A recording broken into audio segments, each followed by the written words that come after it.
If you've got a house, it's nice because you will say to yourself, my God, the house that I have is worth a little more today than it was yesterday. But if you're trying to buy one, it won't be quite so easy. I wanted to talk to my friend Laury, who is the go-to bloke for security. And I'm not talking about burglar alarms and things like that. I'm talking about the pointy end of the security business, like the Secret Service in the United States. I just was curious to know how you get people to be prepared to throw themselves in front of a bullet to save the president. Because, don't laugh, Tony, that's what they do. It's their job. Oh, dear. So I thought I'd ring Laurie and ask him. He knows. Are you there, Laurie? I am. How are you? Oh, God bless you. I'm fine, sir. And so is my family, and so is yours. Yes. The world's gone crazy. All 12 children, everyone well? Everyone well. All 11 grandchildren are well too. Oh, God, you've done your bit. Yeah, I had to make up for all the other ones that weren't. Yes. Most of us have been dragging the chain. Or something. Yeah, the idea of getting people to risk their lives, where do you find people like that, do you think? My original security company in South Australia was called Peritas Security, which stood for bodyguards and chaperones. Bodyguards and? Chaperones. Chaperones. Yeah, bodyguards are more expensive. Right, okay. I would think so. And the whole concept is that you've got a person at risk and you employ and engage people with the mindset and understanding that they are going to put themselves in the way of the aggressor and to get the customer safely out of that problem. Yeah. And the majority of people we employed, ex-military, ex-police officers, because they did it for a living. A lot of people don't realise security personnel are the front line of policing in South Australia. It's security personnel who usually deal with the problem before the police arrive. Yes. Right? The only time the police get there before security personnel get there is if it's a private call, such as a domestic violence or a burglary or something. Yeah. But when it comes to in-your-face stuff, like concerts, nightclubs and hotels, alarm responding, that's all security personnel. We're the people that go out and confront the situation, and we call police for backup. Police come and do all the paperwork, arrest the person, do all the administration stuff for the courts. But it's the security industry that's the front. But are you armed? Are you able to defend yourselves? We are trained on managing conflict, on disarming situations. Yeah. We are not allowed to use firearms to defend a person, but we are allowed to use firearms. We are allowed to carry. This is where it gets really confusing. We can't carry a firearm to protect a person. Right. But we can carry a firearm to protect an item, but we can only use the firearm if there's a risk of serious injury or death. So you have to run all of these preconditions through your mind at a moment of great panic and crisis. You wouldn't have the time to sit down and analyse it. Well, in today's committee-based society, yes, you wouldn't have time. But when you're on the front line, and this is where ex-police, ex-military are usually the bodyguards, these are people who have been trained and experienced in this area. And, of course, your professional, many years of experienced security guards who go into the bodyguard field, they are very much aware. I'm putting my body in front of the aggressor. I'm either going to talk that person down or I'm going to take that person down. And you have to pay these people. How well are they paid to risk their lives? Well, in Europe, you can earn up to $1 or $2 million a year as a bodyguard. Wow. In regards to, that's private bodyguarding. In regards to your run-of-the-mill mum and dad, got a recent break-in, scared for their family, that's maybe $100,000 a year income. which is not too bad.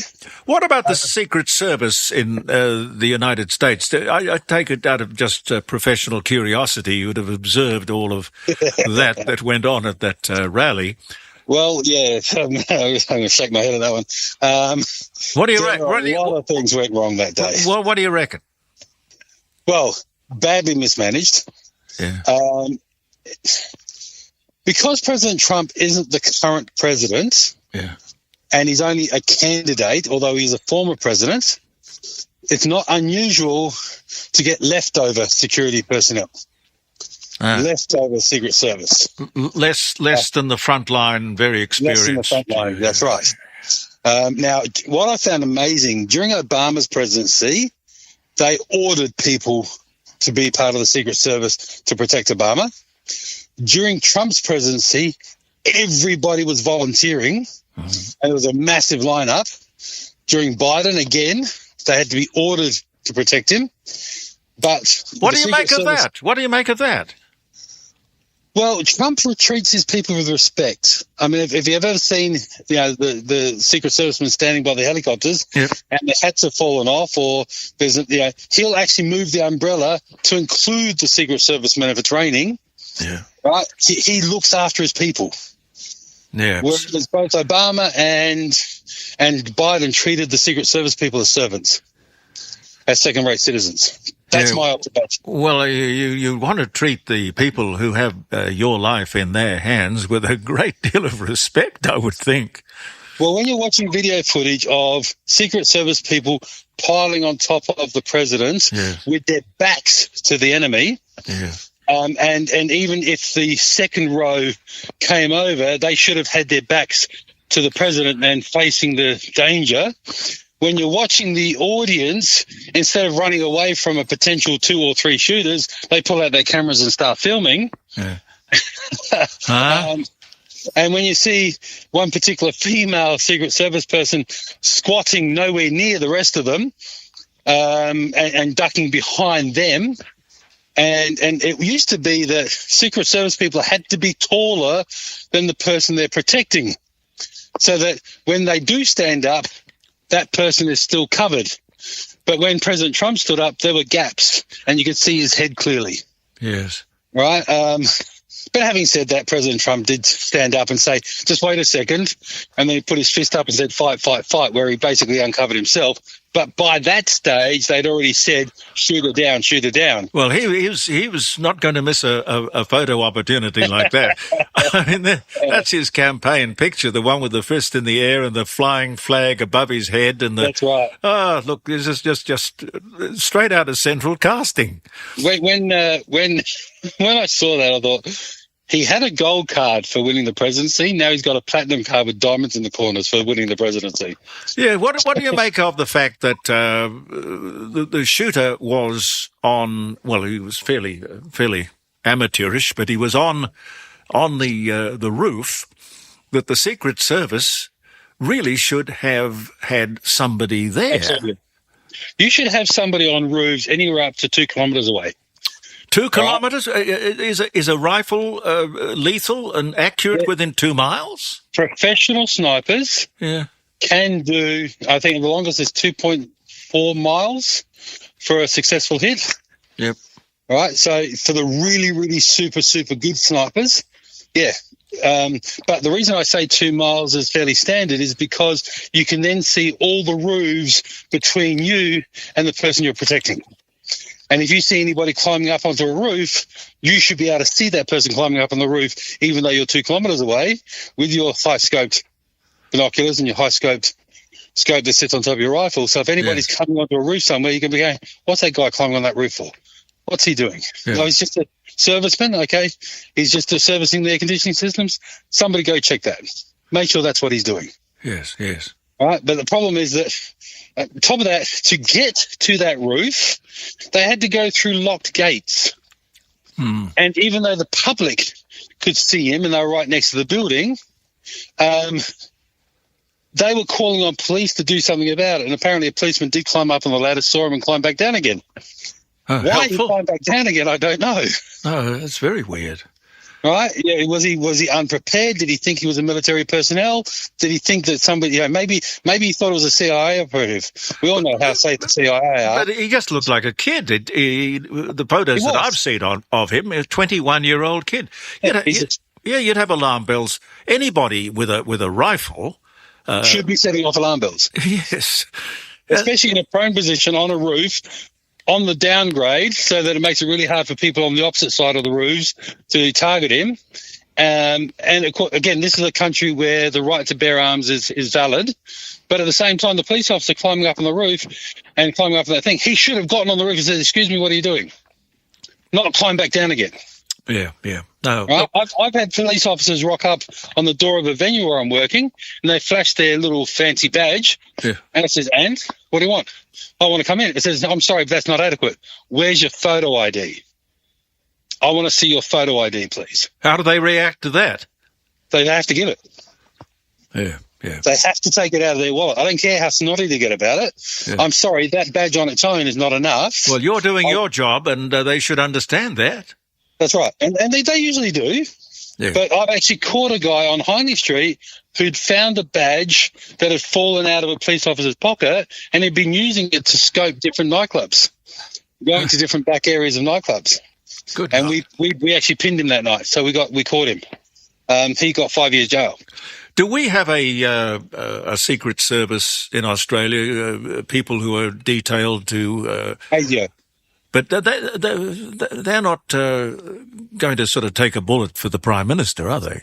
ASIO and the federal police are tasked with the protection of our people, our politicians. Do we have that same protection after they leave office? Because I think the Americans have a... I don't think we do. And with the Americans, it's usually only presidents. Yeah. Because presidents have knowledge that could be valuable to another country, whereas most politicians don't. Yeah. Have you ever thought about writing a book? I did start it a couple of times. Yeah. My wife would review it, and she said, "Nope, not doing that. Nope, not doing that." You might find that there's somebody who will pay you more not to write it than the money that you'll make if you do. What's the old saying? Happy wife, happy life. Oh, that too. Yeah. So, yes, dear. I'll review how I write this book. Yeah. I guess the director of the Secret Service, a woman with I think she was only in the position for 2 years, and she came from a completely different background. I don't know how she was found to be qualified to take such a senior role in such a specialized area, but she's resigned. She resisted to begin with, but just thinking about some of the things that she said. She said the Secret Service people don't like sloping roofs. So that's why we didn't have anybody up there. So you've seen how many memes have now come out about the future Secret Service training packages, which include sloping roofs? Well, there's something awfully wrong. You can't. The one thing you don't want to dumb down is the Secret Service. Well, you don't want to negativize them, because if you negativize them, then the end result is that people are going to have no faith in them, and they're going to just consider them to be blasé and in the way. Yeah. Yeah, it's frustrating. Mind you, I did hear that one Secret Serviceman did call out Donald Duck. I'm not sure how serious that was. One Secret Service what? Called out Donald Duck. Caught out Donald Duck? Yeah, he called out, "Donald Duck!" Oh, I see, Donald. Oh, forgive me. Oh, Laurie, I don't know. I'm sorry, but can you imagine that, though? You know that there's a potential shooter. Yep. You're warning the president, but how do you warn him? Trump Duck or Donald Duck? I don't know. Donald Duck. Yes.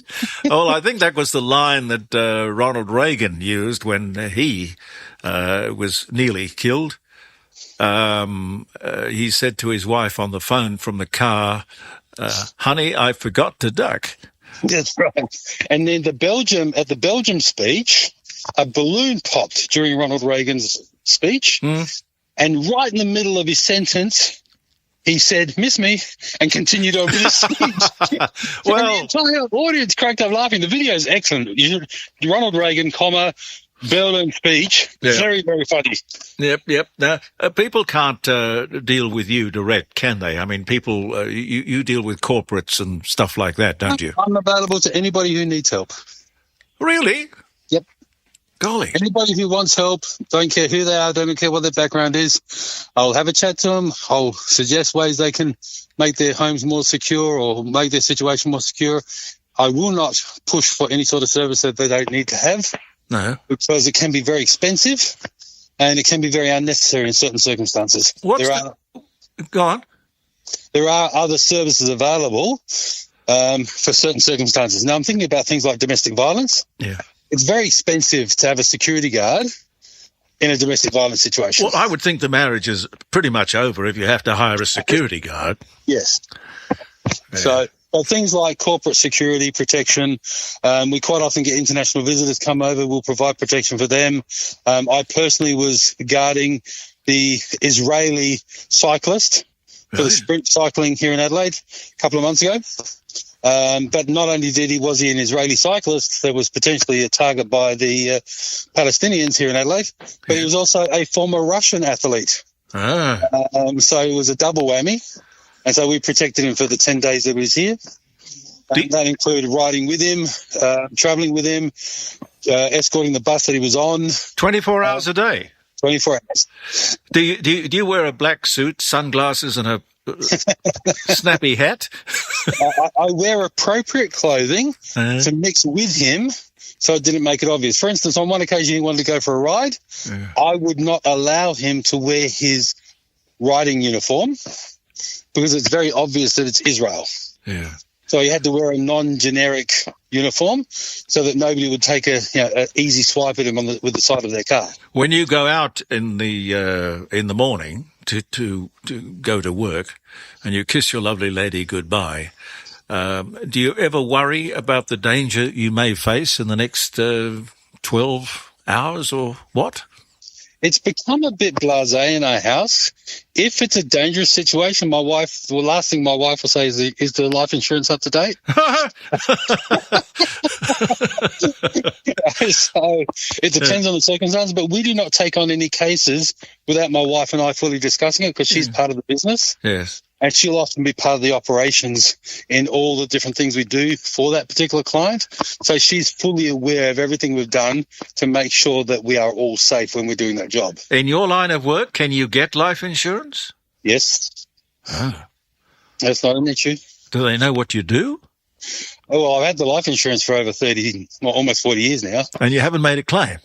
Well, obviously, I'm still here, aren't I? What in terms of domestic security, which is the thing that probably most people are concerned with, what are the things that we should know about keeping ourselves and our houses safe? Now, here's something that's going to trip you up. It depends on whether the client is male or female. Right, why? Well, because males get domestic violence against them just as much as females get domestic violence against them. Oh, okay. Males get hurt by females a lot more regularly than people realise. So it depends on what the circumstance is. I thought they just poisoned you. I didn't think they beat you up. Unfortunately, that is true. Women prefer to use poison when getting rid of their husbands than they do. I've heard that. But what we usually do is depends on the circumstance. Firstly, if they want to stay in their home, and they've done everything legally that they're required to do, e.g., court case, regards keeping distance.